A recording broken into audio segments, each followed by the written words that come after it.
Bueno, va a tomar la palabra el representante de esta casa, que es Maximiliano Suárez. Buenas tardes. Queremos, en nombre del Centro Asturiano, darle las gracias a todos ustedes por asistir a esta conferencia en el día de hoy. El título de la conferencia es Mujeres combatientes tras Judiciana y soldados del Ejército Popular de la Guerra Civil Española, que nos ofrecerá Sofía Rodríguez López con motivo del Día Mundial de la Mujer, que se celebrará mañana, día 8 de marzo. Sofía Rodríguez López, profesora de Historia Contemporánea de la Facultad de Geografía e Historia de la Universidad Complutense de Madrid, que lleva muchos años estudiando e investigando temas de mujer y de niños. Nos acompaña Eulalia Ramírez de Rueda, ya conocida en esta casa, que ha impartido muchas conferencias, que hará la presentación de doña Sofía Rodríguez López. Eulalia Ramírez de Rueda es socia de Gerema, licenciada en Filosofía y Ciencias de la Educación y presidenta de la Sociedad Caminera del Real de Manzanares. Es además investigadora de la invisibilización de la mujer, quien hace rutas, Eulalia hace muchas rutas por Madrid y da conferencias sobre el tema de mujer. Con este motivo le paso el micrófono para que haga la presentación de doña Sofía Rodríguez López. Muchas gracias, Maximiliano, por la presentación. Y en nombre de GEFREMA creo que tengo que dar las gracias en primer lugar a este público tan abundante, porque ya avisamos que iba a llover y lo prometido es deuda, entonces hace muy buen tiempo y están cayendo chuzos de punta. Y bueno, pues sí, también en nombre de GEFREMA, como no puede ser de otra manera, tenemos que dar las gracias al Centro Asturiano. Al Centro Asturiano y a todo su personal. Tengo que mencionar a Cristina Moret, sí, como la del ministro, el mismo apellido del ministro. Bueno, pues Cristina Moret, que se vuelca, que es generosa, que es eficaz, que es amable, y pues como es la casa.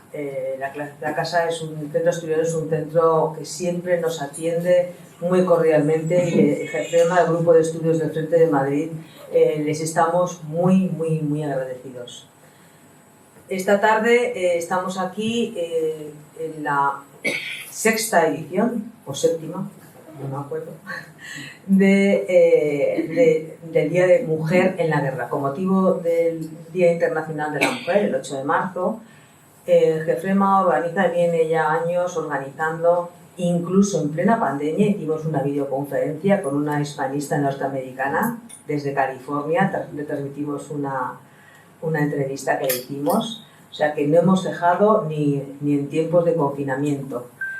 Entonces, hemos hecho ya varias ediciones, hemos tenido mujeres de primera línea de temas de mujer, como es la que hoy nos va a dar la ponencia.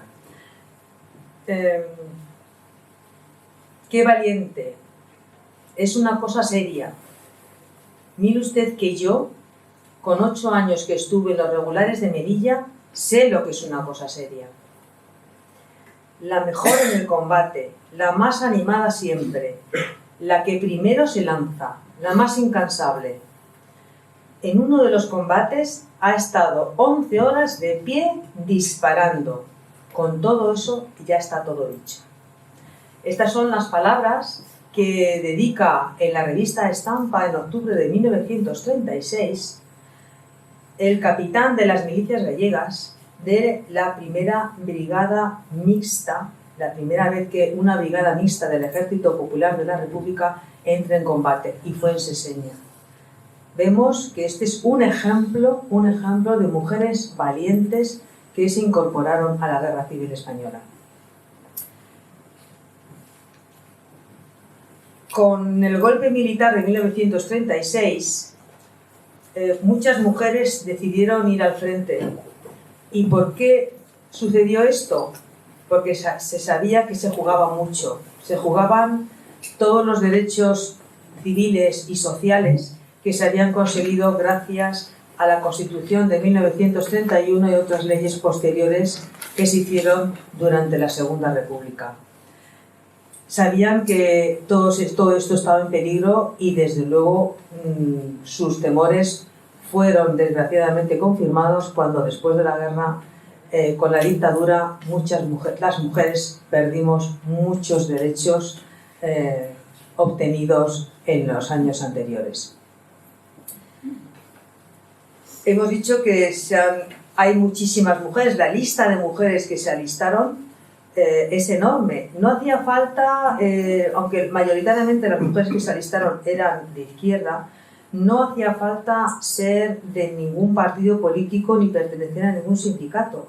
Las mujeres se lanzaron al frente, decidieron estar en el frente, porque realmente estaban convencidas de la necesidad de esta lucha. Y aunque quisieron apartarlas, que seguramente Sofía nos lo va a relatar, aunque quisieron apartarlas del frente, algunas continuaron hasta el final de la guerra. Y así tenemos a Encarnación Fernández Luna, veterana en casi todas las grandes batallas de la Guerra Civil Española y también con una actuación muy destacada en el Ebro. ¿Llegará a ser ascendida? Los que habéis visto el cartel habéis leído las preguntas que nos hacemos. Tenemos muchas preguntas. Cuando se habla de milicianas, nos hacemos muchas preguntas. Bueno, pues para contestar a estas preguntas que a mí me parecen tan interesantes, para conocer la historia de las mujeres, para conocer la historia de la Guerra Civil, tenemos a una de las mayores expertas en milicianas, que no es otra que Sofía Rodríguez López, que es profesora de la Universidad Complutense de Madrid, aunque ha investigado y ha tenido docencia en otros muchos sitios, en otras muchas universidades, la Universidad de Almería, Salamanca, ha colaborado con archivos como la Diputación Provincial de Almería, de Granada, ha trabajado en el Centro de Documentación de Memoria Histórica en Salamanca, en el Women's Studies Center de Estados Unidos, en la Trent University de Canadá, y tiene multitud de publicaciones científicas, algunas de ellas en inglés, y como las que ha hecho para la European Review of History, o la Revista Internacional de Historia de la Comunicación. Pero quisiera destacar uno de sus libros, Mujeres en Guerra, que tenemos ahí a la venta. Mujeres en Guerra, con otros títulos también muy interesantes. Este es de nuestra autora, de nuestra ponente, que además recibió el premio Blas Infante de Andalucía, de la Comunidad Andaluza. Entonces, como veis, tengo un currículum de varias páginas, pero yo creo que me lo voy a ahorrar, porque lo que estamos deseando todos es escucharla y ver cómo las mujeres que vieron que tras una larga trayectoria de concienciación femenina y feminista veían en peligro sus derechos obtenidos. Así que no os entretengo más y cedo la palabra a la ponente Sofía Rodríguez López. Muchas gracias. Tengo que empezar dando las gracias, como no podía ser de otro modo, a todos ustedes, a vosotras y a vosotros, porque excepto en algunas clases que tengo muy numerosas, hacía mucho tiempo que no veía un salón tan lleno como este y es un verdadero honor. Para los que somos de una tierra muy seca como la mía, de Almería, que caigan 4 gotas ya es algo que nos intimida mucho a salir a la calle, así que ver que eso no ha sido inconveniente para compartir esta tarde, pues es muy agradecida. Tengo que agradecer también al Centro Asturiano, al Grupo de Estudios del Centro de Madrid y a Eulalia, como no podía ser de otro modo, pues que hayan pensado en mí para compartir este día dedicado a las mujeres en la guerra. Y bueno, voy a tratar de cumplir con las expectativas, aunque creo que me lo has puesto el listón muy alto. Te mereces. A ver, ¿se escucha bien o no? Sí. Pues ya es que tengo que comer el micrófono, o sea que más cerca no lo puedo tener. Bueno, les decía, este tema de las milicianas es algo que yo he abordado colateralmente desde hace muchos años. Esta publicación que tienen en la entrada pues tiene ya 20 años. Cuando yo empecé mi investigación, ven que estoy muy jovencita en la contraportada. Y a mí me han contado, y perdona que te corte, que el día que se te entregó el premio y diste una conferencia, la sala te aplaudió Hubo una ovación muy grande, tengo mis contactos incluso con efecto retroactivo y se quedó pasmada tanto de tu estudio como de tu intervención. Era muy joven y muy entusiasta. Después la investigación me llevó por otros derroteros a trabajar otros temas. Pero bueno, este en concreto de las milicianas lo recuperé a raíz de mi trabajo en el Centro Documental de la Memoria Histórica de Salamanca, que se refería a Eulalia y que seguro que casi todos vosotras conocéis, ¿no? Allí, bueno, pues empecé de nuevo a recuperar este tema de investigación y se conserva el fondo documental a partir del cual yo he construido este trabajo. Hay un par de publicaciones en algunas de las revistas que ella ha citado y lo que voy a hacer aquí hoy pues es un compendio precisamente de los resultados de esa investigación. Me interesa sobre todo estudiar a las milicianas, a las mujeres soldados en perspectiva comparada con otros contextos, otros países donde también existe esa experiencia de mujeres combatientes. Y a ver si llego. Este sería el índice aproximado del trabajo y de mi intervención, empezando por las fuentes que he empleado para este estudio. En ese Centro Documental de la Memoria Histórica consulté varias series documentales, en concreto la de la político-social militar, la pagoduría secundaria del Ejército de Tierra, que es la base sobre la que se ha construido sobre todo el trabajo sobre el perfil de la miliciana, los frentes de combate, y después la causa general, saben que es ese fondo que ha dado tanto de sí en la investigación y que sobre todo he trabajado con las imágenes de mujeres represaliadas que se utilizaron como prueba de cargo contra ellas en la posguerra. Después también he consultado archivos militares como el de Ávila, el de Guadalajara indirectamente a través del trabajo de Ángeles Ejido, que voy a citar en varias ocasiones, y por supuesto la prensa histórica, donde sabéis que el recurso a la imagen de la miliciana como símbolo del pueblo en armas pues fue una constante, sobre todo durante ese verano sangriento del 36. A partir de esta fuente lo que trato es de hacer ese estudio comparado, como les digo, con otros referentes de esa violencia política empleada por las mujeres en otros contextos históricos, geográficos, previos a la Guerra Civil Española. En concreto, la Revolución Mexicana entre 1910 y 1920, donde combatieron las famosas Adelitas, a las soldaderas y a las tropas de Pancho Villa, de Emiliano Zapata. Los batallones de la muerte que reclutó María Boscareva en el 17 en Rusia, o las mujeres de la Guardia Roja en Finlandia. Serían, aunque ahora les pondré algunas imágenes, los referentes fundamentales como precedentes, como esa genealogía que trato de crear para ver el origen y después quienes heredarían esa tradición combatiente. Y también localizar cuáles son los antecedentes en nuestro país del uso de esa violencia política en los años previos del siglo XX. Para trabajar en concreto esta figura de la miliciana, de las mujeres en armas, pues me voy a centrar sobre todo en octubre del 34, en la huelga revolucionaria, como el precedente más inmediato, y después a partir de julio del 36 sí, en las mujeres que combatieron en la guerra civil, y simplemente como epílogo pues cerrar con las guerrilleras, con las mujeres que intervinieron en el maquis durante la guerra. Nada, sigue sin escucharse. Vale. Los objetivos básicos de mi investigación son estos que tienen en la imagen.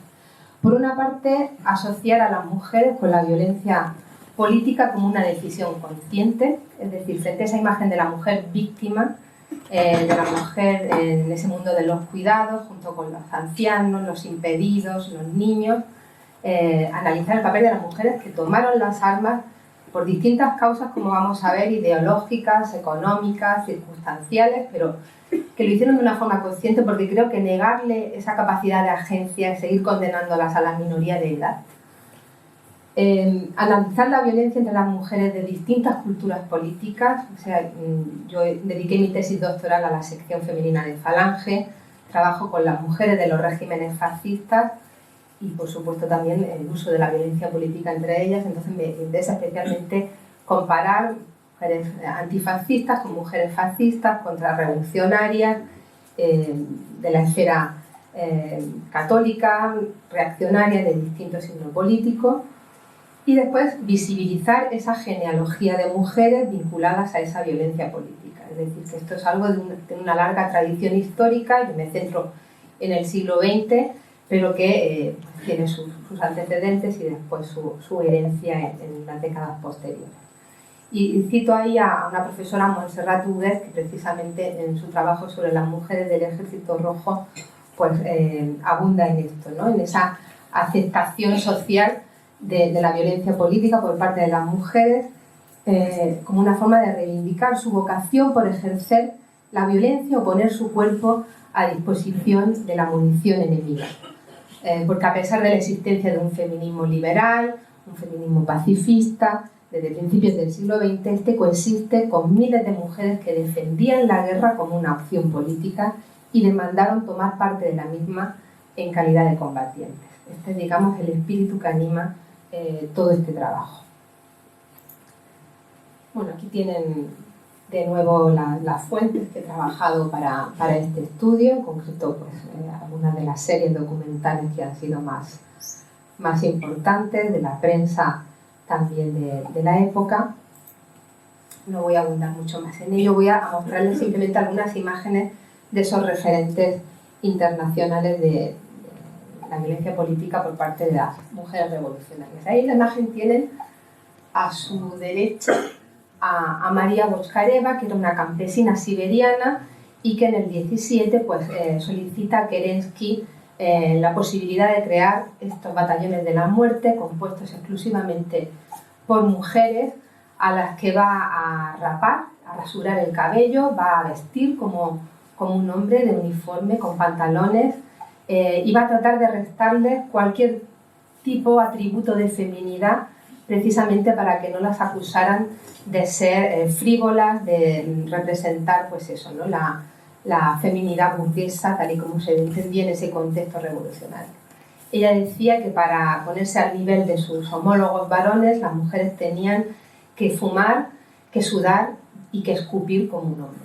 Y así lo hizo con algunas de sus seguidoras muy jóvenes, a las que recluta durante esos años y que poco después del triunfo de la revolución en octubre iban a ser defenestradas y apartadas definitivamente de las armas. Y aquí a su izquierda tienen a las famosas Adelitas de los corridos revolucionarios de ese México entre el año 10 y el 20, que bueno, pues van a decidir también acudir al frente de batalla, hacer la revolución, en este caso con sus cananas cruzadas al pecho, y bueno, van a servir en distintos frentes, van a servir como enlaces en casi todas estas situaciones revolucionarias, ¿no? Como principal papel, van a ocultar armas, van a ir al monte y van a verse apoyadas también por otras soldaderas, que son las mujeres que contratan los revolucionarios y también los federales a cambio de una soldada para que acompañen a los hombres para desarrollar estos servicios auxiliares femeninos que consistían pues, desde lavar su ropa, hacerles de comer, hasta enterrar a los muertos en el campo de batalla. Estos serían unos precedentes. Aquí tenemos también a estas Adelitas, tenemos a estos batallones de la muerte y tenemos, por ejemplo, a las mujeres de la Guardia Roja Finesa.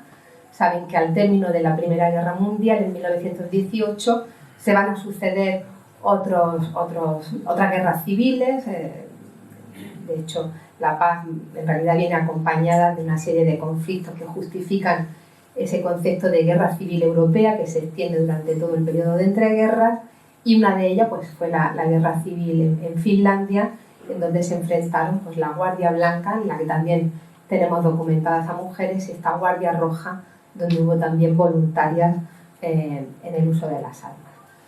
Todas ellas pues, son precedentes, obviamente, del contexto que sobrevendría ya en los años 30 en España. Aquí tienen esta imagen de las soldaderas que subían a los vagones para trasladar a los frentes de batallas. Aquí estos batallones de la muerte con estas jóvenes rasuradas rusas. Y aquí la Guardia Roja Finesa a la que antes me refería. Llegando ya al contexto español, tenemos que referirnos sobre todo a los años también coincidentes con la Primera Guerra Mundial y que denominamos como el célebre trienio bolchevique, ¿verdad? Cuando también en nuestro país, como sucedería en Alemania con Rosa Luxemburgo, en Hungría con Béla Kun, también en nuestro país pues se trataría de emular el éxito de la Revolución Rusa a través de una serie de huelgas revolucionarias en donde por primera vez pues vamos a tener mujeres involucradas plenamente en esta actividad en las calles, pues precisamente animando al uso de esa acción directa, como se conocía en el lenguaje sobre todo anarquista, como saben, la gimnasia revolucionaria, y que implicaba pues, el uso de las armas. Muchas veces estas mujeres vinculadas al movimiento obrero, sobre todo desde 1910, como saben, a la CNT, pero también al Partido Socialista, pues van a justificar precisamente esta violencia en el contexto del maternalismo social. Como madres, básicamente, ellas tienen que defender la causa que les está en ese momento afectando, que es, como saben, pues, la carestía, la subida de la subsistencia, los populares impuestos de consumo, etcétera, etcétera. Y aquí tienen algunas de estas mujeres, como Amalia Alegre, como Virginia González, que van a protagonizar en Barcelona, en Madrid, pues algunas de estas huelgas revolucionarias, van a animar precisamente a la movilización en sus respectivos barrios, y que en el caso de Virginia González, que nada más crearse el Partido Comunista después de 1921-22, va a dejar la fila del socialismo para adherirse precisamente a este Partido Comunista, pues va a ser de las primeras precisamente que abogan por el uso de esta violencia política que, como saben, fue tan controvertida ya en el contexto de la Tercera Internacional Comunista o de la Comintern. Serían, por lo tanto, en nuestro país estos años que después vendrían a verse en suspenso, reprimidos, como saben, por la dictadura de Primo de Rivera, los que tenemos que entender como precedente más inmediato de la acción revolucionaria de las mujeres ya en la Segunda República. Ahí rápidamente vamos a ver también a mujeres en las calles, saben, celebrando el 14 de abril, pero también mujeres que van a estar precisamente en el bando de la reacción a estas promesas reformistas de esta república burguesa del primer bienio. De hecho, ya ven que en la propaganda electoral previa a este 14 de abril, el llamamiento a las mujeres para que vinieran a parar lo que se avecinaba de triunfar la opción republicana, pues era muy explícito, ¿no? Era un llamamiento a las madres: trabajad en contra de la revolución si no queréis que vuestros hijos mueran en una guerra civil, que ya se preconizaba, y vuestras hijas sean condenadas, como en Rusia, a la vergüenza del amor libre. O sea, esos eran, digamos, los referentes que tenían las mujeres a la altura de 1931, ¿no? Llega el contexto de 1934 y entonces ya tendríamos que hablar de la emergencia, por supuesto, de los movimientos fascistas, de los regímenes fascistas ya en toda Europa. 10 años, 12 años de la marcha sobre Roma de Mussolini, ya con un régimen fascista totalmente implantado en Italia y prácticamente coincidiendo con el ascenso al poder de Hitler en Alemania. Este año 34 va a ser fundamental en este contexto para entender la aparición de la figura de la miliciana, sobre todo ya vinculada a la huelga revolucionaria de octubre del 34.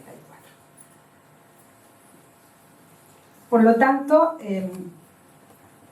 tenemos que posicionarnos en estos años, en ese año 33, donde tiene lugar la creación del Frente Antifascista, de lo que va a ser la primera agrupación de mujeres contra la guerra y el fascismo, en paralelo precisamente a la creación de Falange Española, como saben, ese mismo año. En febrero del 34, de hecho, se iba a constituir el Comité de Mujeres contra la Guerra y el Fascismo en Madrid. Este iba a conseguir extenderse en solo unos meses a las principales ciudades y capitales de provincia de toda España, y algunos de los nombres de la clase política del momento más reconocidos iban a figurar en las filas de este Comité de Mujeres contra la Guerra y el Fascismo, que iba a estar presidido honoríficamente por Catalina Salmerón, la hija de Nicolás Salmerón y Alonso, presidente de la Primera República, aunque sabéis que la líder indiscutible pues era, como tienen en imagen, Dolores Ibargüi Pasionaria. Casi todas estas mujeres compartían una extracción social media alta, una formación académica ilustrada, y hay que esperar a este contexto de octubre del 34 para entender la entrada en acción de otro perfil de mujeres combatientes como el que vamos a ver en adelante. No sabemos, de hecho, cuántas fueron las que hicieron uso de esa acción directa en la huelga, en octubre del 34 en Asturias fundamentalmente, pero los relatos provenientes de la izquierda, de periódicos significados periodistas del momento, difundieron rápidamente la imagen de las primeras milicianas identificadas como tales. Fernando Solano Palacio describió cómo algunas asturianas vestían ya entonces el famoso mono obrero y corrían con una escopeta refugiándose entre los parapetos para atender las necesidades de sus camaradas, fundamentalmente en cuestiones logísticas de abastecimiento. En Asturias van a aparecer las imágenes tanto positivas como negativas. Hay también mucha prensa y publicaciones reaccionarias que las retratan como auténticas arpías sedientas de sangre, fueran realistas o no, y van a perpetuarse ya en el imaginario colectivo hasta la guerra y la posguerra. Este va a ser un prototipo creado a partir fundamentalmente de una joven asturiana, que a todos les sonará, Aída Lafuente, o Aída de la Fuente, cuya edad oscila según las fuentes que manejemos entre 16 y 20 años, aunque tenía esta imagen tan aniñada y vestida como pionero, como ven en la imagen, ¿no? Como joven comunista. De hecho provenía de una familia muy vinculada al comunismo en Asturias. Su falta de atributos sexuales, el que se la vea tan aniñada, el hecho de no tener marido ni hijos, la iban a convertir, según algunos autores como Adrian Schubert, en un héroe revolucionario puro. De hecho, se la ha comparado, por ejemplo, con la doncella de Orleans, con Juana de Arco, ¿no? Y así quedó, digamos, en el imaginario colectivo, que la iba a convertir en un auténtico icono ya hasta la guerra civil.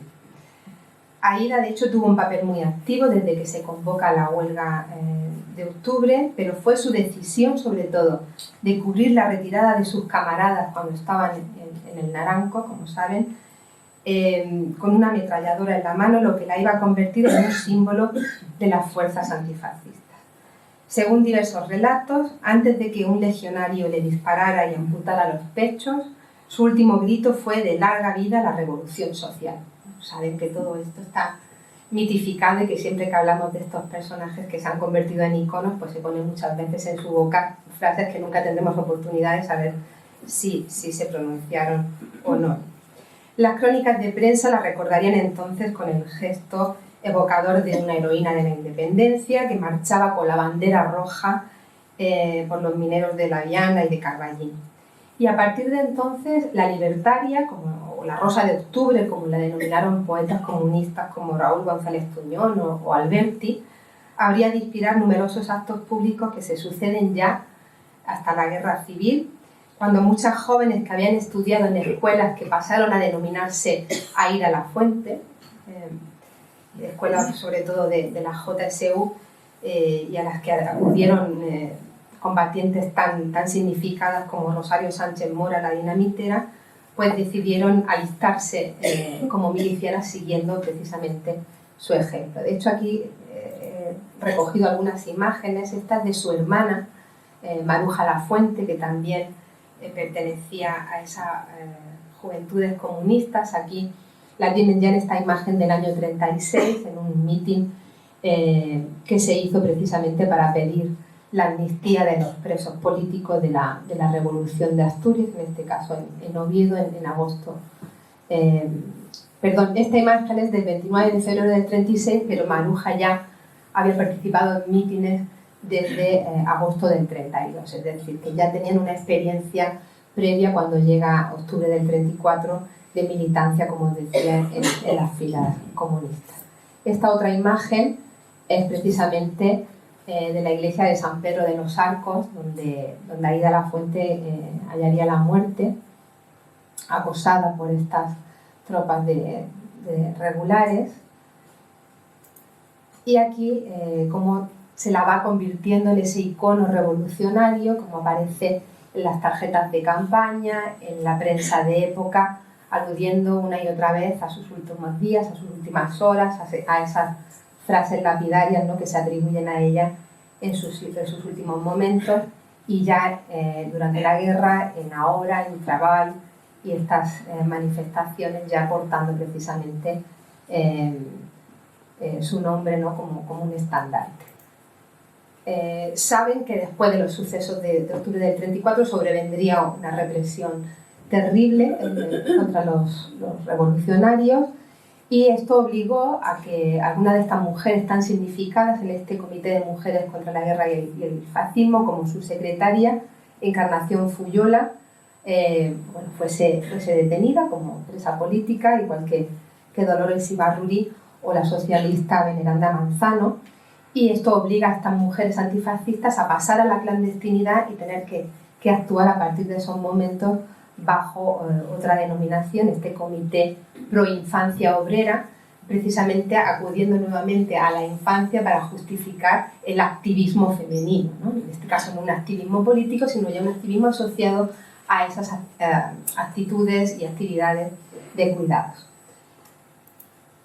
Este es este mitin al que antes me refería, donde acudieron, se calcula que en torno a 60.000 personas, y donde ya se va a citar a Aída Lafuente como ese mito revolucionario, hasta que llegamos al contexto de la guerra civil y al primitivo alistamiento ya de las milicianas como voluntarias frente al golpe de Estado.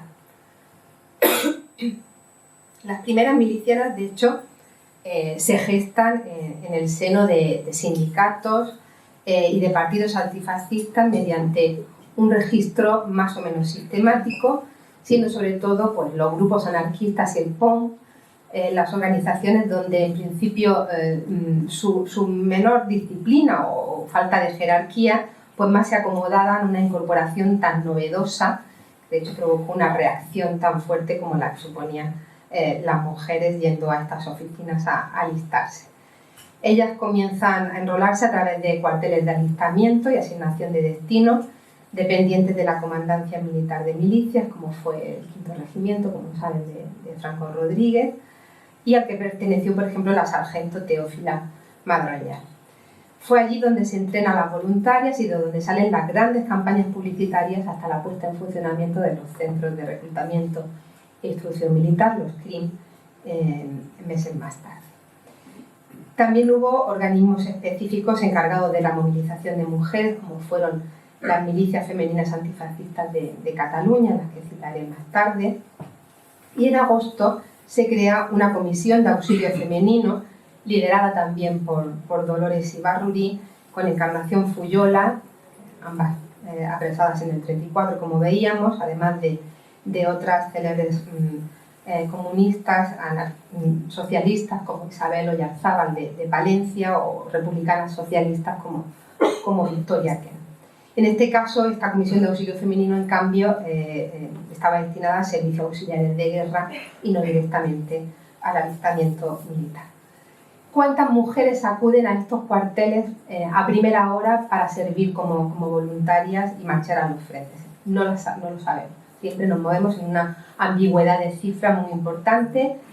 Se habla de 17.000 afiliadas a los sindicatos, pero no sabemos cuántas de ellas fueron a alistarse. Ingrid Strobel, una especialista en la movilización de mujeres antifascistas y partisanas en toda Europa, dice que lo más difícil para ellas era obtener un arma, pero que una vez que Giral, como saben, decide armar al pueblo, ellas no duraron en subirse a los camiones y ser conducidas a los frentes de guerra de todo Madrid, por supuesto, Navacerrada, Somosierra, la columna mangada de Navalperal, el frente del Jarama, igual que los frentes de Toledo, de Aragón, en Córdoba, en Andalucía, o el frente de Guadix, en Granada, donde hallaría la muerte otro mito, como fue después Lina Odena, saben que terminaría suicidándose para no caer en manos del enemigo, ¿no?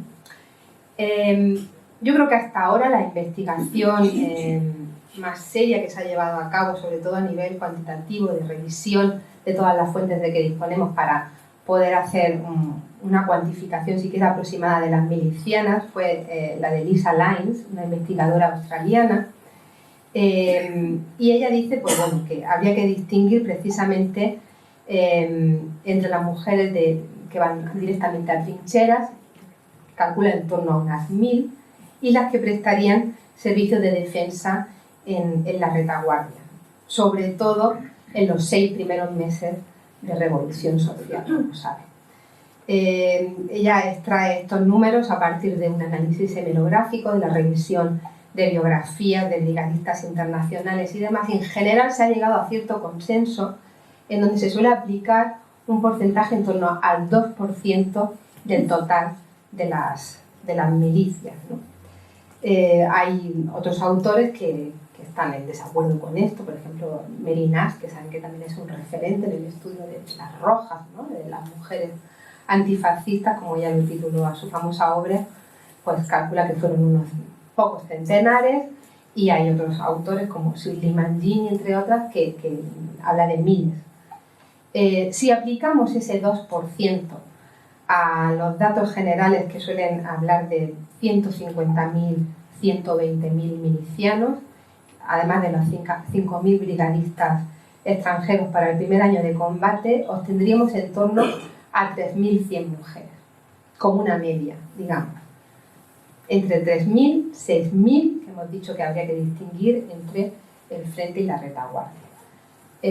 Bueno, aquí les he puesto una imagen que me parece interesantísima, no solo por lo atrayente que está extraída de la causa general, esta imagen de una joven que se aparta para ser retratada y está posando obviamente para la cámara, pero sobre todo me interesa la cita que está extraída de una periodista del momento muy famosa, Rosario del Olmo, que también actuó como miliciana y que decide en un determinado momento retirarse del frente, defraudada del funcionamiento de estas milicias, pero que tiene oportunidad de entrevistar a una de estas milicianas ya en marzo del 37, cuando han transcurrido esos 6 primeros meses de revolución social y ya tenemos un ejército popular más o menos regularizado. Y esto es lo que dice esta miliciana. Supongo que lo pueden leer desde atrás de esto. Dice: es que yo tengo un temperamento que va mejor con el combate, con la lucha directa, ¿comprendes? Siento una gran admiración por las que tienen valor para curar a los heridos, para aguantar horas y horas con tal de conseguir que en la casa ni el hijo ni los compañeros noten demasiado la escasez. Ese sería el papel habitualmente atribuido a las mujeres. Pero yo para eso no servía. En cambio, me apasiona cada día más la actuación en la línea de fuego. Ahora estudio a fondo el arte militar. Hay que obtener el máximo resultado con el mínimo desgaste. Es decir, una mujer plenamente consciente de ir al frente y querer usar las armas, que no quiere ir a combatir supuestamente y al final quedar relegada a esas tareas auxiliares que suponen lavar la ropa de los soldados, darles de comer y servirles en otras tareas auxiliares. En cualquier caso, saben que la propaganda fue numerosísima en estos primeros meses de guerra, que todos los artistas gráficos, fotoperiodistas se emplearon a fondo en hacer estos magníficos carteles que todos y todas conocemos, donde se utilizan estas imágenes de esas jóvenes revolucionarias como un símbolo del pueblo en armas, pues casi todos ellos hechos por los servicios de propaganda de los principales partidos del Frente Popular. Aquí tienen otras cabeceras de algunas revistas, periódicos de la época, donde están apareciendo imágenes de las milicianas mucho después de la regularización del Ejército Popular en ese otoño del 36. Y se hace eco, por supuesto, la prensa internacional, en este caso BUR, con imágenes como esta, donde están trasladando al resto del mundo lo que está sucediendo en nuestro país, ¿no?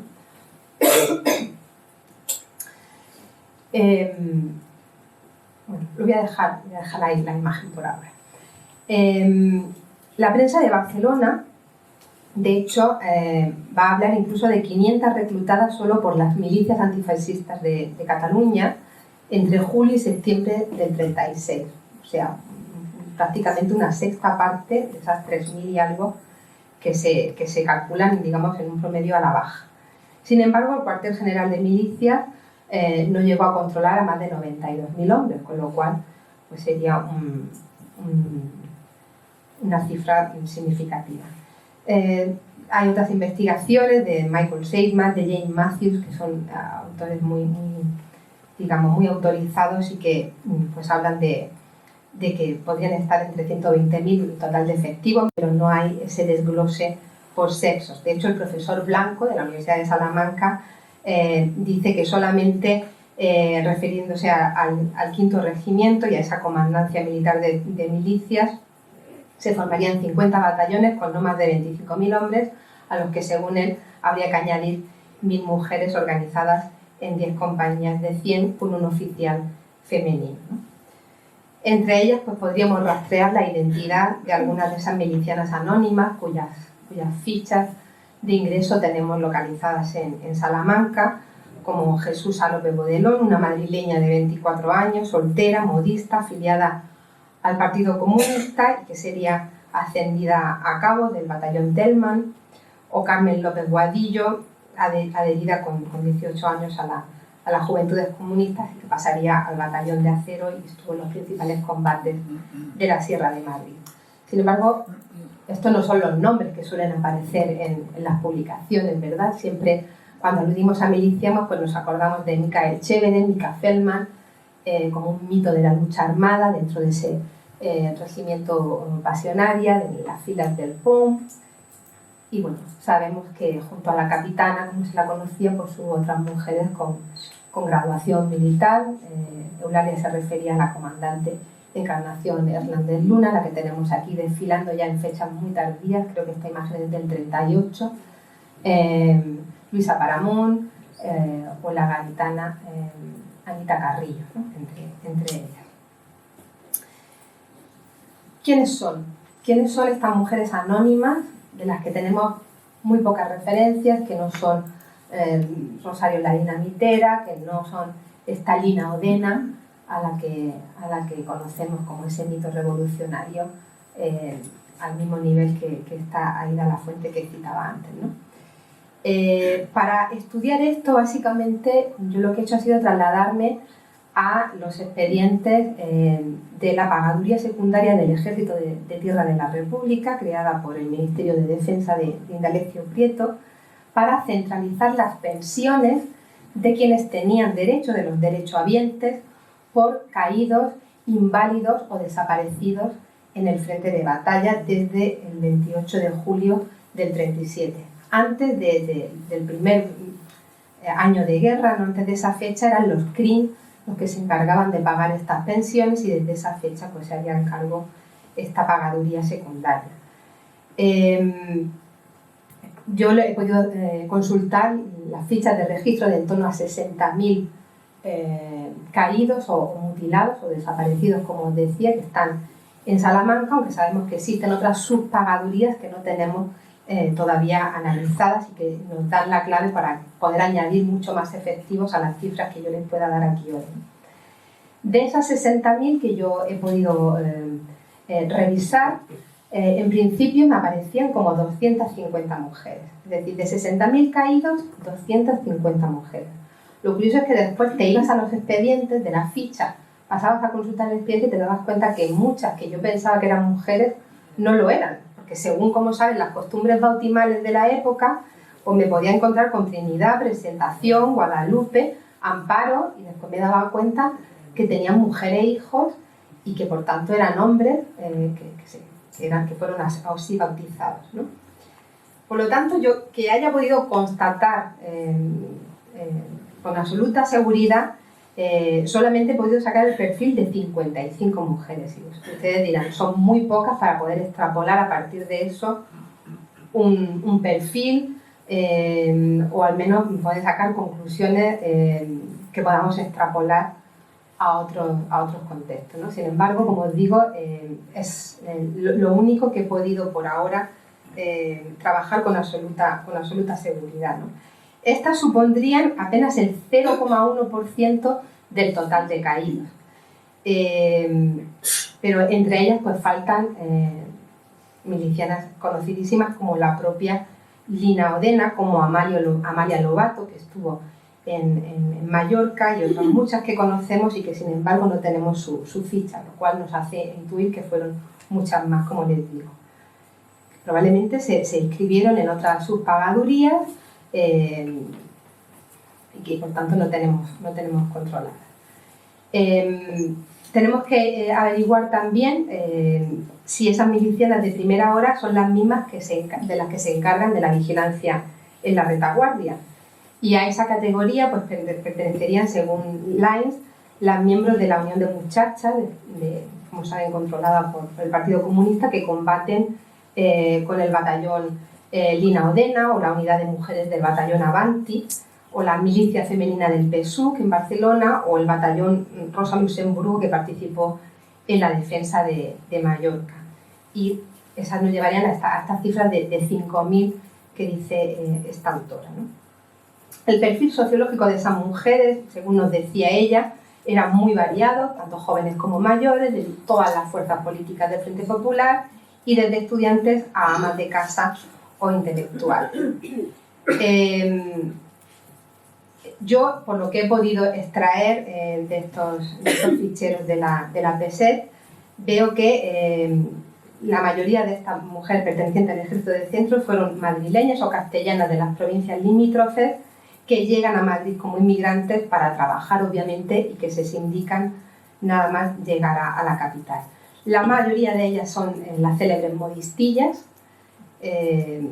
sastras, costureras, con un salario mucho más bajo, obviamente, suponiendo más de una tercera parte, y le seguirían después amas de casa, jornaleras y, curiosamente, pocas pertenecientes al sector servicios. Apenas 2 sirvientas, de las que tengo controladas como caídas en el frente, ¿no? Habría algunas del sector secundario, de la industria metalúrgica, una sopladora de vidrio, una empleada de una fábrica de conservas, pero en principio lo más significativo es el grupo de las modistillas, ¿no?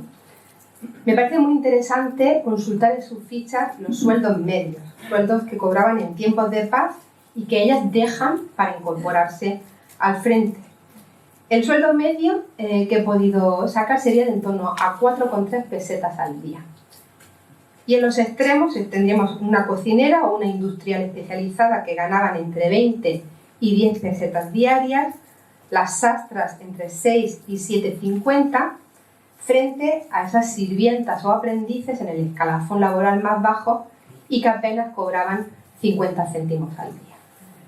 Entendemos entonces el incentivo que supone para estas mujeres la retribución de 50 pesetas que ofrecían las milicias voluntarias y sobre todo de 10 pesetas diarias, 300 al mes, que cobrarían ya como personal de tropa del Ejército Popular desde el decreto de 20 de octubre del 36, en especial en el caso de algunas que tenemos controladas, que son 17 huérfanas de padre o las que tenían a sus progenitores evacuados en Madrid y que necesitaban obviamente un salario estable y para ellas pues bastante más atractivo del que cobraban en sus empleos. En las plantillas, por ejemplo, de unidades asturianas, que también he podido consultar, las mujeres ganaban idéntica cantidad que los hombres, tanto en la calidad de combatientes de mono azul como de cocineras o de sanitarias, recibiendo todas ellas instrucción militar, aunque, según cuentan algunos testimonios orales, se dice que a ellas se les daba el uniforme para hacerse la foto el primer día y luego se lo quitaban, se vestían de blanco y se dedicaban a otras labores, ¿no? Es curioso también como muchas de estas milicianas anónimas tienen que cambiar su nombre después de la regularización del Ejército Popular, adoptando seudónimos masculinos para poder permanecer en activo cuando su presencia en los frentes se vuelve más incómoda, como saben. Cuando hay toda una campaña de prensa instigada en parte por el propio Ministerio de Guerra, en donde empieza a equipararse a la miliciana con la prostituta, que está en un lugar que no le corresponde, y que en realidad es un peligro para los auténticos combatientes por la transmisión de enfermedades venéreas, como saben, pero también equiparándoselas con la quinta columnista, con la espía, que en realidad está ahí para obtener información comprometedora de primera mano y después pasarla al enemigo. Es curioso cómo estos mismos argumentos fueron los que se emplearon en el México postrevolucionario para defenestrar absolutamente a soldaderas y adelitas del ejército, o el que se empleó después contra las combatientes rusas y en tantos contextos revolucionarios, en la Yugoslavia de Tito y en tantas guerras como se dieron en la primera mitad del siglo XX, ¿no? De hecho, pues tenemos el caso conocido de algunas de ellas, como Mariluz Mejías o Julia Manzana, comandante chico, y que tuvieron que cambiarse su nombre, como les digo, para no ser expulsadas del ejército, y que pudieron permanecer gracias a la connivencia de sus jefes, de los oficiales, con ellas, que sabiendo en realidad su sexo, pues colaboraron a su mantenimiento en filas, ¿no? Se cita el caso de Cipriano Mera, entre ellos, los que contribuyeron a esto. Hemos visto que entre ellas pues, existían rangos militares que refutan esa teoría también de que solo unas pocas mujeres alcanzan la oficialidad, como esta comandante alicantina, Encarnación Hernández Luna, las capitanas Mica Feldman, Anita Carrillo, Luisa Paramón, pero también otras mucho menos conocidas como Carmen Fernández Gijón, una sastra madrileña de 22 años, comunista, dedicada a la UGT, que se enrola en el batallón Cavada y que antes de ser herida y obtener, por tanto, la invalidez, por lo que yo he podido trabajar su ficha como separada del ejército, ya había sido ascendida a teniente. También tenemos el caso de la alicantina Remedios Jover Cánovas, de Pilar Laje, del batallón de transmisiones del 5º Cuerpo del Ejército del Ebro, que estuvo en activo hasta el final de la guerra, pero podía seguir así con otras suboficiales y miembros del 5º Regimiento. Hay otros trabajos, como el de Jordi Oliva para Cataluña, que añaden numerosos nombres de víctimas, de mujeres, ¿no? En la comarca leridana del Pla d'Urgell y sobre todo esta zona de Cataluña que la ha trabajado muy en profundidad, también a través de estos fondos de la Pagaduría Central, pero él tampoco sabe darnos en realidad cuenta de cuántas de ellas eran víctimas civiles y cuántas combatientes, ¿no? En cualquier caso, la mayor parte de estos estudios hablan de un perfil entre los 18 y los 30 años de edad cuando caen como víctimas mortales o como heridas de gravedad, ¿no? Otra fuente importante para estudiar esto, como les decía al principio, son los 832 expedientes conservados en Guadalajara y que ha investigado sobre todo la profesora Ángeles Ejido, de mujeres cuya pena de muerte fue conmutada por la Comisión Central de Penas del primer franquismo, precisamente por su actividad durante la guerra, ¿no? Ella dice que entre esos 832 expedientes de mujeres, alrededor de 100 corresponderían con toda seguridad a milicianas, aunque ratifica que estuvieron poco tiempo en el frente, y que no todas combatieron en primera línea, sino que también habla de las que actuaron, por ejemplo, haciendo uso también de la violencia política en las checas de Madrid, ¿no? Habla de una mayoría perteneciente a la primera región militar y después le seguirían en representación las que venían de Andalucía, de La Mancha, de Extremadura y del resto de comunidades. La relevancia de Madrid como centro de movilización femenina se debería, según esta autora, a su condición de capital de la resistencia, de Madrid del no pasarán, mientras que en el resto de regiones pues, también destacaron con otros frentes de guerra muy virulentos, ¿no? En el medio urbano lo que es claro es que estas jóvenes antifascistas pues, adquieren mayor conciencia social y política y están rodeadas además de cuarteles y de columnas de milicias a las que adherirse, con mayor facilidad de lo que podría hacer una mujer de provincias o del medio rural, por ejemplo. Este sería el caso, por ejemplo, de la sargento comunista Evarista Arnaz, de Isabel Redondo, que acompañó una columna internacional, y de tantas otras. Eso es un estudio muy interesante, de Ángeles Ejido, que sin duda les recomiendo, porque en él se abunda en esta idea de que las mujeres hicieron uso de esa violencia política y de la represión en la retaguardia, en esas checas, que no estuvo tan restringida como a veces creemos por esa actitud emocional que se le suele adjudicar a las mujeres. Tendríamos que hablar también de las brigadistas internacionales, sin duda, ¿no? Y aquí tienen algunas imágenes de las más reconocidas, Fanny Hellman, de las que estuvieron trabajando como conductoras, de las que se formaron con el resto en Albacete, como saben, provenientes de Argentina, como las hermanas Abramson, Salaria Alquí, una brigadista negra, ¿no? Racializada, tendríamos que decir hoy, que combatió, pues eso, proveniente de Harlem hasta la guerra de Abisinia o la guerra civil española, y casi siempre pues vinculada a estos servicios auxiliares, a labores de enfermería y demás. Y bueno, sabemos que provinieron de todas las nacionalidades, muchas de ellas de militancia comunista, también judías, como estas que tienen ahí retratadas en la Plaza de Cataluña. Es muy interesante para esto el fondo que existe también en Salamanca, y que les recomiendo, de fuentes orales de la Brigada Lincoln, más de 80 entrevistas que se conservan allí, y que curiosamente pues, muchos investigadores desconocen su existencia, y bueno, si algún caso como el de Jorge Reverte, que citaba estas mismas entrevistas depositadas en la biblioteca de Nueva York, y que sin embargo tenemos una copia aquí en Salamanca, y a veces por desconocimiento pues no se han empleado. He hecho algunos gráficos para que vean de una forma muy ilustrativa, ¿no? este desequilibrio que existiría entre hombres y mujeres en el Ejército Popular. Bueno, ni siquiera en el Ejército Popular, aquí tendríamos que hablar de mujeres desde la época de las milicias, ¿no? Y que después cómo varían dependiendo de qué fuente tomemos, desde Hugh Thomas o Lisa Lines, que correspondería a este primer bloque de aquí, de la derecha, o las que bueno, le adjudican la mitad prácticamente de efectivo. Y aquí, bueno, pues algunas mujeres de estos Batallón de la Muerte, la columna mangada. Aquí la proporción que les decía antes de las milicianas caídas o desaparecidas, un máximo de 250 respecto a los casi 60.000 registros que hay de hombres, y después la proporción de hombres, de mujeres y de brigadistas en el conjunto de soldados antifascistas del Ejército Popular.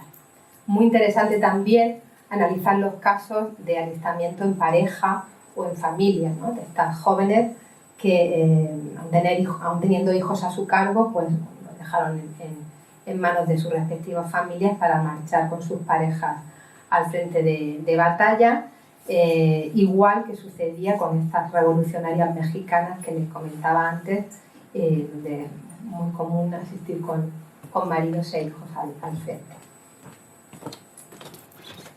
Aquí tienen otra gráfica en donde trato de hacer, bueno, una visibilización, ¿no? De las principales fuerzas políticas a las que pertenecerían: el Partido Comunista, la UGT como principal sindicato, la JSU, también de las que provienen muchas de estas jóvenes por su edad tan joven, ¿no? Cuando son movilizadas, y después la CNT, muy significativa para las milicias antifascistas de Cataluña, aunque según su principal investigador, Gonzalo Berger, como saben, además tiene una web activa muy interesante sobre milicianas, pues frente a lo que sucedía con los hombres, con un perfil ácrata muy significado, pues las mujeres tuvieron un ascendiente también muy importante entre el PSUV, en las filas del PSUV. Y bueno, aquí, a partir de estas fichas de la pagaduría secundaria del Ejército de Tierra, pues la procedencia de las distintas comunidades, ¿no? Para el caso asturiano me parece especialmente interesante las mujeres que fueron movilizadas junto a esta mujer, la sargento Maruja, de la que existe un extenso reportaje en la Causa General, y que tuvieron pues eso, una movilización mientras estuvo activo el Frente Norte muy significado. El perfil de estas milicianas pues sería el de una joven soltera de 19 años, 27 en el caso de las mutiladas, curiosamente sube esa edad media, llegadas a Madrid para trabajar por cuenta ajena, como les decía antes, los sectores más feminizados de esa sociedad de los años 30, y sindicadas más a la UGT que a la CNT en esta zona centro, ¿no? Bueno, entre las desaparecidas es muy significativo, y no quiero pasar por alto, su adscripción al regimiento Pasionaria, donde muchas cayeron durante la batalla de Sigüenza. De hecho, el mayor número de milicianas caídas que he podido contabilizar son precisamente estas mujeres que estuvieron bajo las órdenes de Mica Echévere en Sigüenza. Aunque su bautismo de sangre iba a ser en Peguerinos, en Ávila, cuando se desvían estas fuerzas de reserva de la Sierra de Madrid hasta Talavera y después hasta Guadalajara, pues vemos cómo van a ir cayendo, ¿no? Es curioso que muchas de ellas apenas están una semana en el frente. Van a durar muy poco tiempo en activo y van a caer en algunos de los frentes más virulentos, ¿no? Como les digo, entre ellas también se contabilizan las declaradas inútiles, como se denomina en la época, ¿no? En el verano del 37, y en Asturias especialmente significativo el número de milicianas pertenecientes al batallón 201 en la ida a la Fuente, como no podía ser de otro modo, aunque la mayoría en este caso tendrían esas tareas auxiliares de cocineras, sanitarias y demás. Tenemos testimonios orales de ellas que han recopilado distintas autoras como Azucena López, y muchas la hemos podido seguir su pista por los consejos de guerra que se le abrieron una vez que cae el Frente Norte, ¿no?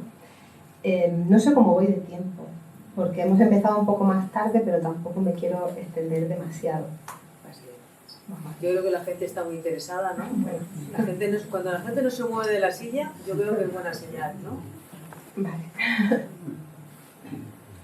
Aquí tienen otro gráfico, que creo que no se ve demasiado bien, pero bueno, que nos habla de estas unidades de destino, ¿no? La más significativa, este quinto regimiento, pero bueno, estarían el resto de batallones y de milicias y luego brigadas mixtas. Y los frentes de baja, ¿no? Donde caerían fundamentalmente estas soldados caídas, mutiladas o desaparecidas que les comentaba antes. Aquí de nuevo estas mujeres a las órdenes de la sargento Maruja en Asturias, y aquí he querido colocar una gráfica en evolución donde se ven los principales meses de alistamiento, por supuesto los primeros meses del verano del 36, y cómo va cayendo precisamente su participación en filas a partir de enero del 37, fundamentalmente. En cuanto a los frentes de Aragón, pues, como les decía, la tesis de Gonzalo Berger sitúa allí alrededor de 20.000 combatientes catalanes. Él habla de estas 553 milicianas desde primera hora, y bueno, dice que allí a partir de enero del 37 prácticamente todas habían sido desmovilizadas del servicio activo y recluidas en la retaguardia, ¿no? En su mayor parte para prestar servicios sanitarios. Como les decía, su pertenencia a la CNT no fue tan aplastante por la importancia que tuvo su militancia en el PSUV, en torno al 26% del total, y ellas iban a estar bajo la dirección de Eloína Malassat Chaverría y Carme Julia Puiggròs, Y bueno, ellas van a ser las encargadas precisamente de controlarlas a partir del alistamiento en el Paseo de Gracia, distribuyéndolas en 7 secciones que abarcaban desde la propaganda sindical, la asistencia social, los talleres de confección, hasta ya las consideradas propiamente de guerra y que estaban organizadas por Gaviota Viana para la formación del batallón femenino de Cataluña. Su estructura interna pues era la de una organización militar al uso, y a ella pues se adscribieron mujeres sobre todo sindicadas con una conciencia obrera sindical muy fuerte, avaladas por sus camaradas, distribuidas en 8 subsecciones que irían desde la primera, que estaba compuesta por fusil, proveedoras y artilleras, una segunda motorizada formada por tranviarias, camioneras, choferes y personal de aviación, la de sanidad, la militar para los instructores de tiro, la de auxiliares con servicios de lavado, cosido, planchado, la de correspondencia, asistencia social, había también una como la del PSET para poder gestionar los subsidios a los familiares y finalmente la de finanzas. Estas voluntarias tenían que presentar una solicitud y tras los respectivos informes políticos ya pasaban a integrar las milicias. Para ir al frente en Cataluña tenían que ser mayores de 22 años y pasar un examen de ingreso. Y bueno, es sobre todo destacada su participación, como saben, en Mallorca, ¿no? Digamos, la expedición a Mallorca, que saben que fue un fracaso republicano y en donde pues, se tuvieron que registrar varias bajas de ese batallón femenino que regresó a Valencia el 3 de septiembre del 36, dejando tras de sí varias bajas y 5 milicianas que serían fusiladas en Manacor. Bueno, entre las mujeres de Cataluña, movilizadas en Cataluña, también destacaron las de Esquerra Republicana de Cataluña y de Estat Català, y aquí tienen una imagen de la alférez Rosita Domènech, que fue muy significada en su momento, ¿no? Aquí la imagen en la que aparece en la prensa y aquí la foto original que he podido rescatar de la causa general, y esta otra perteneciente también a esas fuerzas antifascistas de Cataluña, de esta miliciana modistilla a la que se fotografió en el Hospital de Sangre de Lérida. Pero como les digo, estuvieron en todos los frentes, ¿no? De hecho, ese archivo de la causa general es especialmente interesante porque nos las retrata. Por supuesto, muchas son fotos en las que están posando para la galería, pero otras muchas son durante el periodo de instrucción, en el Paseo Rosales, en el Paseo de la Bombilla, mujeres de ese 5º regimiento, y aquí tienen estas milicianas de Andalucía, donde se puede leer en estos gorrillos, ¿no?, que llevan algunas de ellas de Alcalá del Valle, estas milicianas disparando. Suelo poner el texto que acompañaba a estas imágenes una vez que se destinaban a la prensa, y estas están en Navacerrada. Estas otras del Partido Comunista, en Valencia, en este caso ven que no están uniformadas todavía, sino que se han presentado como voluntarias y van con su ropa de diario. Mujeres que estuvieron en servicios de vigilancia en la retaguardia, como decíamos, como esta, que estarían en la sierra pues, pidiendo documentación a los coches que pasaban por la carretera. Algunas de las que fueron condecoradas por su labor en el frente, como esta que tienen aquí. Una valiente miliciana que combate en las avanzadillas de uno de los frentes de la sierra y que en premio a su arrojo ha sido propuesta para el ascenso. Y aquí una miliciana condecorada, precisamente Julia Sanz, del 14 Batallón de Voluntarios, pues bueno, junto al oficial del cuerpo de asalto.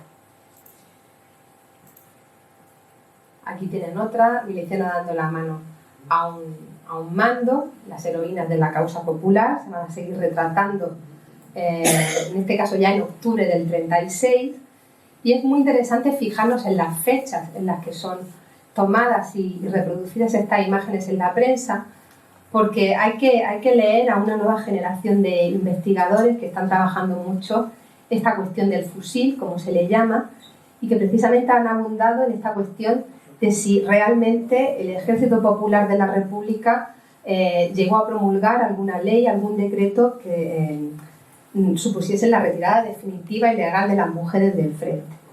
Según estos autores, no hay distintos estímulos, de hecho, a partir de estos decretos de septiembre-octubre para que se retiren y puedan seguir desempeñando su labor en estos servicios auxiliares, pero no hay ninguna disposición donde explícitamente se diga que tienen que abandonar las armas por el hecho de ser mujer, ¿no? Aunque ya os digo que fue más la presión ideológica del momento lo que haría que muchas de ellas terminaran abandonando las armas. Por lo que yo he podido ver de estas combatientes asturianas, de este batallón, alrededor he podido registrar de 100 mujeres, lo que he podido comprobar es que aquellas que se enrolan después, que están en las categorías más bajas, sirviendo precisamente en los cuarteles, como hemos dicho, como cocineras y demás, con un sueldo bastante menor, con esto no hay ningún problema con que permanezcan en el frente, y va a ser para las que tenían más experiencia en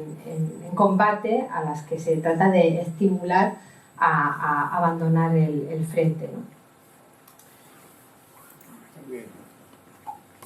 Sí, estoy terminando. Bueno, simplemente quería mostrarles pues esto. Aquí tienen estas imágenes precisamente del regimiento Pasionaria, como les decía, al que pertenecían numerosas milicianas de las que cayeron en la batalla de Sigüenza. Tenemos a mujeres motorizadas que están prestando servicios postales, servicios de enlace como choferes también en la retaguardia, mujeres como esta, la columna de caballería, los combates de Fierro Muriano, en este caso en Córdoba, están junto al cuerpo de carabineros, esta miliciana en Granada, perteneciente al Partido Comunista, que pasó las filas y que cuenta cómo es la represión que se está llevando a cabo en Andalucía, estas otras de Valencia, y después estas imágenes tan interesantes, ¿no?, donde se las ve ya en servicio activo. Y este sería, digamos, el perfil del reclutamiento, estas mujeres pioneras y demás a las que pertenecerían muchas de las jóvenes que finalmente pues, irán al frente de batalla. ¿Por qué luchan? Pues tenemos que concluir, como les decía, que sería una síntesis entre la motivación ideológica, cada una perteneciente a su partido, comunistas, socialistas, anarquistas, que van al frente como cualquier hombre, motivadas por la defensa de la legitimidad, de la legalidad republicana, pero yo quiero introducir esta cuestión económica que no me parece menor en el caso de tantas mujeres de los estratos sociales y laborales más bajos y que tienen un incentivo precisamente en este sueldo que podrían conseguir a través primero del alistamiento como milicianas y después como soldados de la República, ¿no? Su perfil creo que también ha quedado suficientemente claro, su graduación militar también, y después, por supuesto, su continuidad en los frentes como guerrilleras, ¿no? Sería interesantísimo analizar cómo ha hecho algunas autoras como Mercedes Yusta, ¿no?, la continuidad de cómo muchas de ellas pues, continuarían su experiencia y su vinculación a las armas y a esa violencia política precisamente en calidad de maquis y guerrilleras. Por tanto, simplemente como conclusión, ¿no?, decir que hemos realizado esta cuantificación que nos lleva a constatar como mínimo la existencia de 1.000 mujeres entre los frentes más importantes. Yo he podido trabajar sobre todo Frente Centro, el asturiano y junto con los datos de Gonzalo Berger para Cataluña, y que va a depender de estas nuevas investigaciones que se están llevando a cabo, que podamos ir introduciendo nuevos datos, ¿no?, sobre también nuevas cifras, aportar cifras más realistas sobre el conjunto de estas mujeres. Con ellas hemos abordado esta genealogía femenina caracterizada por esa transgresión de los roles de género que estaban especialmente asignados para ellas desde la Revolución de Asturias en adelante, y la resistencia a abandonar los frentes de guerra en 1937 por esta cuestión del fusil. Creo que solamente yendo a las fuentes, consultando los archivos, recuperando de nuevo sus memorias y biografías, podremos dejar de considerar a estas mujeres como mitos, como esos iconos, como Aida Lafuente, como Lina Odena, y empezar a considerarlas como mujeres de carne y hueso con una historia detrás que todavía nos queda por trabajar y por investigar.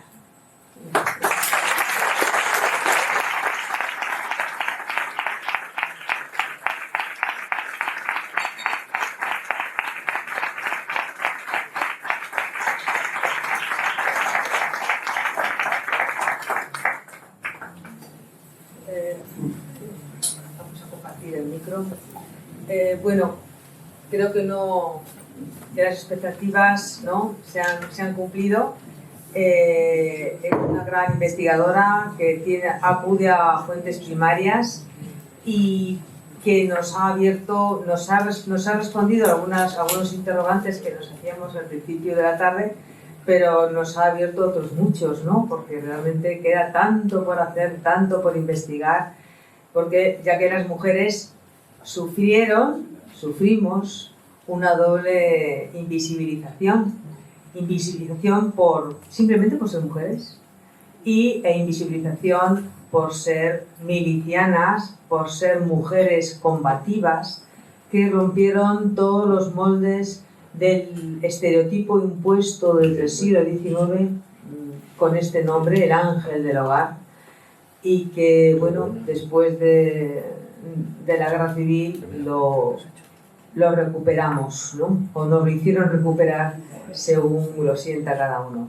Entonces, bueno, nos has hablado de mandos, nos has hablado de las motivaciones y bueno, yo creo que ahora es el tiempo de hacer alguna pregunta breve y no miro a nadie. Breve, ya sabéis cuál es mi concepto de pregunta y creo que la Real Academia de la Lengua va a coincidir conmigo. Se abre un interrogante, se dice una frase y se cierra con otro signo de interrogación, ¿vale? Eso es una pregunta.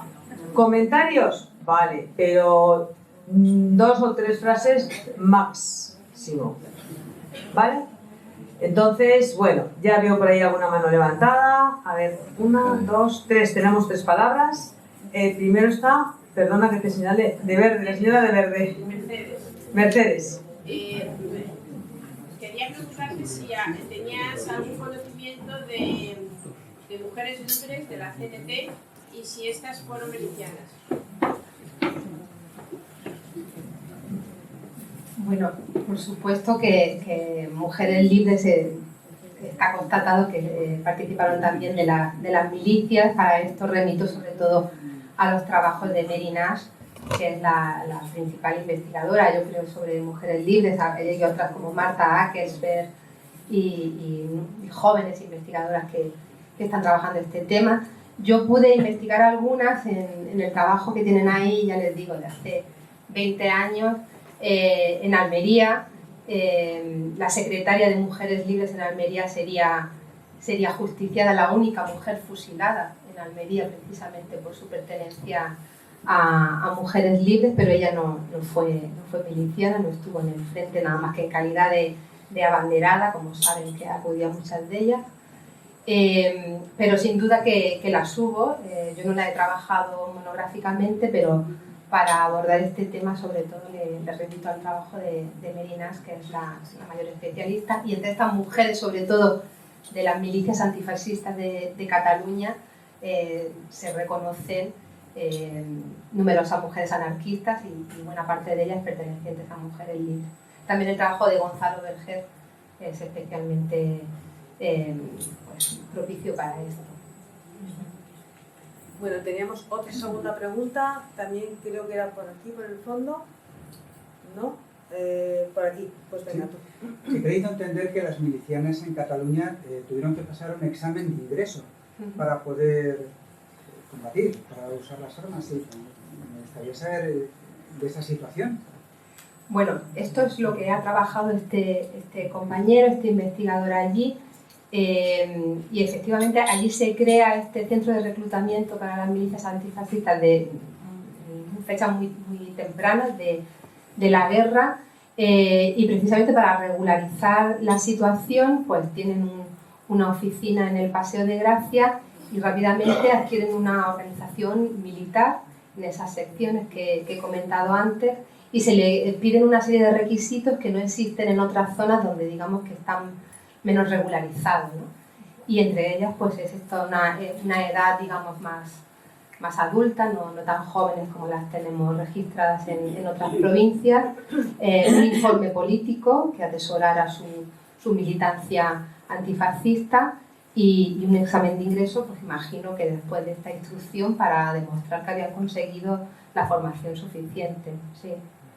Sí, bueno, entre las milicianas, no lo hemos mencionado antes, pero hay mujeres como Libertad Ródenas o Natividad Yarza, que tenían 54 y 63 años respectivamente. O sea, que eran mujeres ya, para la época, con perdón, nos hablando de lo presente, de cierta edad. Sí, de hecho, hay algunas imágenes que se ven, en las de Valencia, creo que he mostrado antes, que se ven mujeres ya de una edad, que la media sea muy joven, pero hay algunas donde se ven.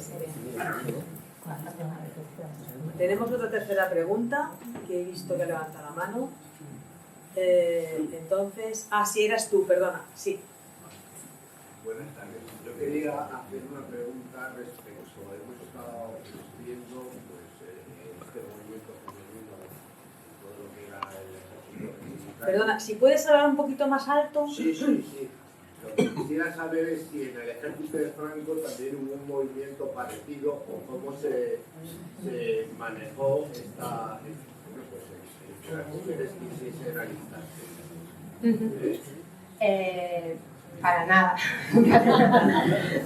A ver, yo solamente conozco el caso de una mujer tradicionalista, Agustina Simón, que su mayor ilusión era enrolarse con los carlistas, con los requetés, y que de hecho cayó, pero desempeñando en el frente servicios auxiliares.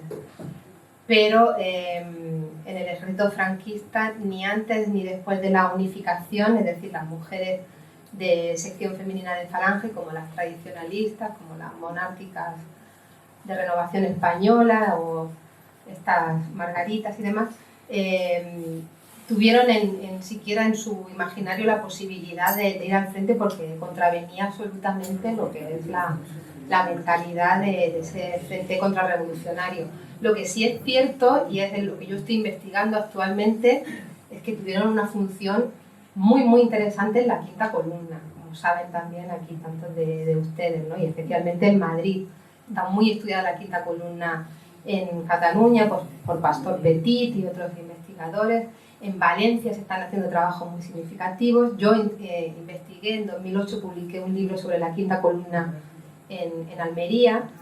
Pero en Madrid hay un trabajo estupendo de Javier Cervera Gil, que seguro que conocen, Madrid clandestino, y otro muy actual, de hace un par de años, de Angela Flynn, de una investigadora de la Universidad de Oxford, y sabemos que las mujeres iban a tener todo tipo de funciones auxiliares, esas 6.000 mujeres del Auxilio Azul Maripaz, como las denominó Tomás Borrás en esa obra que seguro que conocerán, del año 65, pero además de esos servicios auxiliares, hubo mujeres en servicios de enlace, en servicios de información, del SIM, del Servicio de Información y Policía Militar franquista, en la ocultación de armas, es decir, también vinculadas a la violencia política, pero en este caso como colaboracionistas en la sombra y no directamente haciendo uso de las armas. Sí, Carmen de Castro Cardús, ¿no? Estaba en un hospital, voluntaria en un hospital de sangre, en lo que es ahora el Instituto Oftalmológico, que luego fue la tristemente directora cárcel de Ventas en el año 39, pues era quinta columnista y estaba en ese hospital con la mujer de Casares Quiroga, con la mujer de Azaña, que se alistaron voluntarias para labores asistenciales en los primeros meses de guerra. O sea que sí, una labor. Como decía el general Mola, tenemos 4 columnas, pero la más importante es la quinta. Todo el servicio de espías que tenemos montado en Madrid. Bueno, ahora viene el gran momento, y es que va a preguntar Riesgo Y entonces, si me veis que le tiro algo, es porque se ha enrollado, ¿vale? Entonces ya sabes de eso, que soy muy dura. ¿Sabes que soy muy dura? Que Hubiera me pongo... invitado a la estupenda que- conferencia de Jacinto Antón en el Ateneo. Lo que hubiera disfrutado el auditorio que hay aquí. Y a lo mejor hubo 2 horas de coro. Bien. Venga. 3 cosas voy a decir y una enlazando con lo que ha dicho ya. Y por supuesto, magnífica conferencia, te felicito a ti, Eulalia, como organizadora, porque las jornadas que hubo en la universidad, la de la mujer fue de las más flojas y hoy ha sido brillantísima. O sea que hemos mejorado mucho. Hay una mujer, un city, de Eso no te va a dar permiso para que te enrolles. No, voy a hacer 3 comentarios, pero un city que es fusilado. Después, respecto a las mujeres del otro bando, hay las 2 primas hermanas pilotos, Ignacia y María Bernardo Quirós, que hacen de enlace. Pero es importantísimo en el bando republicano que son las 2, no se han nombrado, las 2 primeras mujeres del mundo que actúan en acción de guerra, Maripepa Colomer y Dolores Vives. Eso es importantísimo, mucho antes que las brujas voladoras soviéticas y demás. Y después iba a citar otros casos. El profesor, el periodista Sánchez Ruano, en un libro que le cambiaron el nombre, Islán y Guerra Civil, recoge varios testimonios, yo hablé con 2 de ellos, de los regulares, de los tabores de Tetuán y de Alcemas, que suben el Parque Oeste.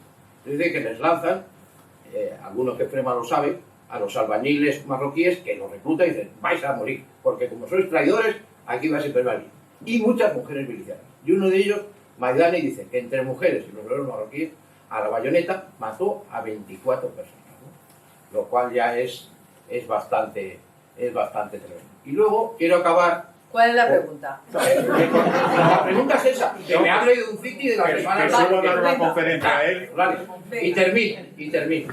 Hay un personaje que los de Frema le tenemos mucha simpatía, que es Lisa Paramón, que no has dicho que es rejoneadora y que llega a mandar el regimiento de caballería de los carabineros. Por lo que yo he investigado, muere exactamente el 27 de diciembre de 1936 en la batalla de Úmera, que luego entierran el cadáver, se descubre quién es por las botas elegantes que tiene la rejoneadora. Yo creo que es una mujer que alcanza ser jefe de una unidad importantísima y muere también luchando contra regulares. Son los 3 casos que yo conferencias no hay muchas y te invito a una que voy a dar el día 14 que vas a aprender mucho. Vale. Bueno, y como tampoco podía ser de otra manera, ¿quién está utilizando el reclinatorio?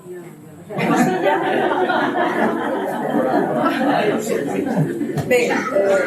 Bueno, yo creo solamente decir que Maripaz Martínez Unciti es precisamente a la que se debe este auxilio azul Maripaz, que es al que me refería antes, que está publicado por Tomás Borrás, el cronista franquista de Madrid en el año 65. Y bueno, esta mujer pues efectivamente organizó este auxilio azul, que viene a ser un poco el parangón falangista del socorro blanco tradicionalista para cumplir todas estas funciones de auxiliares, ¿no? En la retaguardia de la quinta columna.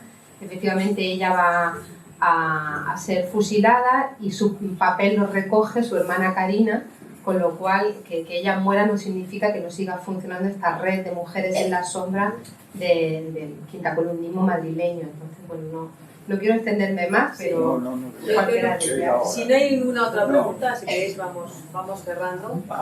Vale. Bueno, pues muchísimas gracias, Sofía.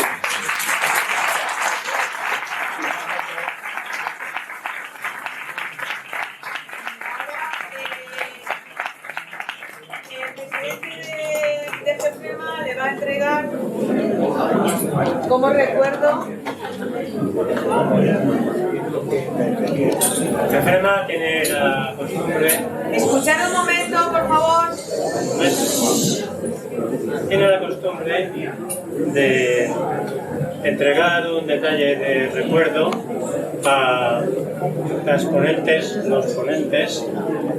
que con tanta generosidad se han prestado a hacernos disfrutar de una conferencia como esta.